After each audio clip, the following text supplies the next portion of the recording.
So thanks for taking time for this interview. You and Sean have written an academic paper called Role of Social Media in Online Travel Information Search. And your search findings have practical applications for businesses. I have 3 questions regarding to your findings. First question, your search findings have value for practical application based on the correspondence between tourism keywords and the types of social media as shown in this chart. Virtual community websites are more closely tied to the core tourism businesses such as attractions, activities, and accommodations, while consumer review sites are related to shopping, hotels, and restaurants, and the social networking blogs and photo video sharing sites with events, nightlife, and parks. Therefore, restaurant managers should invest on TripAdvisor.com or Yelp.com if they want to optimize efforts, while tourism destination organizations should invest on virtualtourist.com and igoyugo.com if they want to achieve the optimization. Is that the case? I think in general that is still the case. So the research was done several years ago. But actually just this morning I searched for Brisbane travel and I again found out that Lonely Planet and Virtual Tourists, so the virtual communities, are still very much on top of the list of social media for travel destinations. Destinations actually are becoming more important in TripAdvisor. TripAdvisor is trying to work with them more and more, so there's now destination forums. But overall, it's still very much a hotel-based review platform and for attractions as well, and a little bit for restaurants. And then you also have very big review platforms for the restaurants. So yes, I think there is a little bit of a divide. The destinations need to do something a little different from the tourism operators like hotels and restaurants and attractions. Yeah. And I also think that the relationship people have with these companies on social media is different. My other research has found that people relate to destinations in different ways than they do with hospitality providers, for example. They want more of a functional relationship with the providers, whereas with the destination they feel very emotional. And so I think that's also why there is more talk about these destinations, like the overall destination level on the virtual communities and the forums rather than the plain review sites. Okay, and it's very interesting. But I found something different views from the website from YouTube. What I found is online reviews are filtered and manipulated by search engines such as Google and the social media. For example, Yelp.com buries positive reviews and only display negative ones as a selling tool, forcing more businesses to pay for advertising. And the same as Google, consumers are not getting the best results because they are getting the results which have been promoted from Google in-house property called Google+. So I think these results probably will lead to inaccuracy of your findings because your findings are based on the research results from Google. Yeah, so, and also not just Google, it was Google in 2009, and Google is changing constantly, and the social media environment is a very dynamic landscape as well. So, yes, what was possible in 2009 and what was useful in 2009 might not be the case anymore because Google definitely has pushed Google+.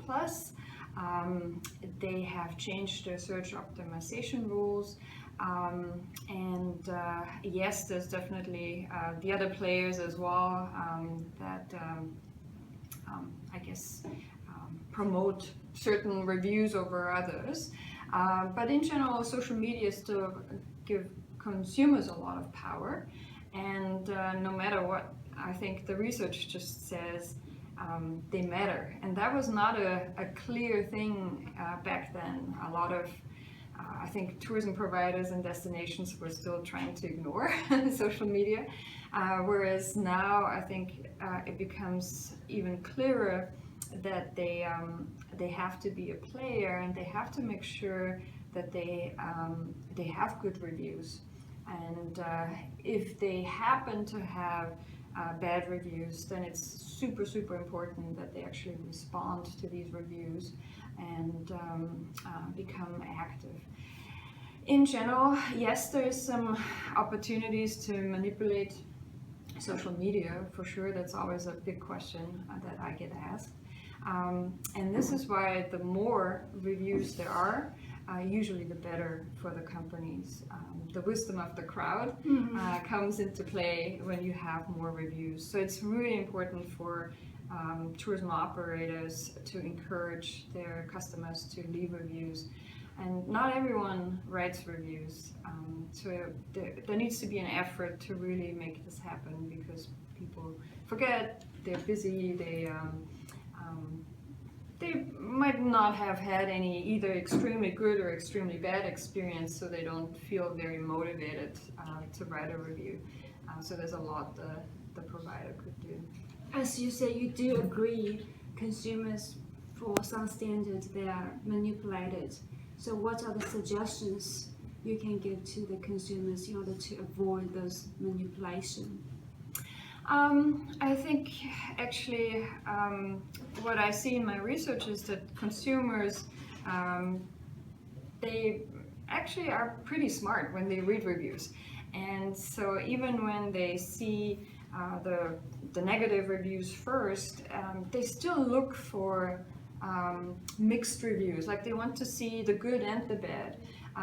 Just a negative review doesn't necessarily mean they will say, I'm not staying there. It depends on what the specifics were of the bad review.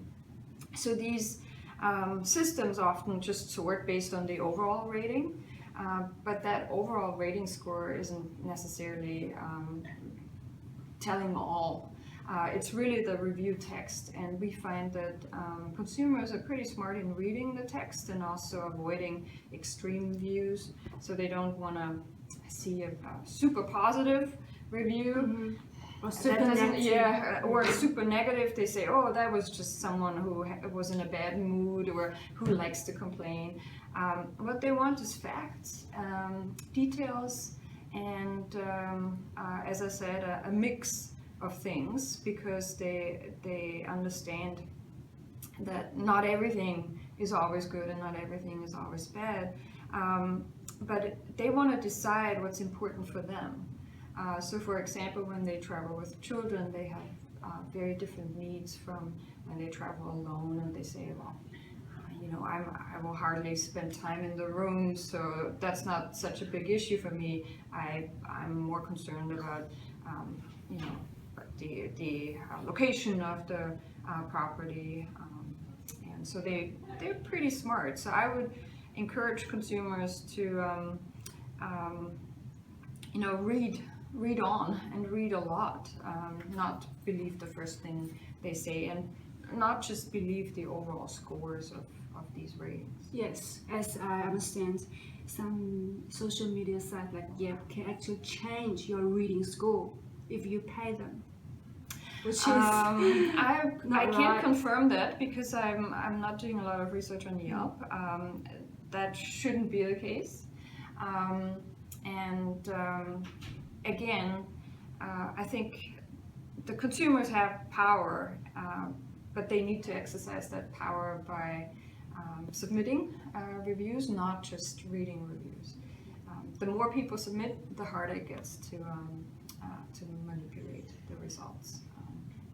Now with TripAdvisor, I know that some of the hotels are very upset because someone, for example, would buy a hotel and they, you know, they change the management, they renovate, they do everything, but they still have the old Yes, reviews right. there. So because TripAdvisor uses the geographic location of the properties, so for them it becomes a problem because it might immediately you know, put them into the bad category, even though they're just starting, just because of the location where they run the business. So that's a little bit of an issue, but again, for the providers, it's important to respond, to make it clear, hey, this is, we have changed all this, and to encourage guests to come and to leave reviews. So they, you know, they can use Groupon, make sure that there's an initial influx of consumers who will hopefully have good experiences. Thanks for your time taking this review. Yeah. You have a good day.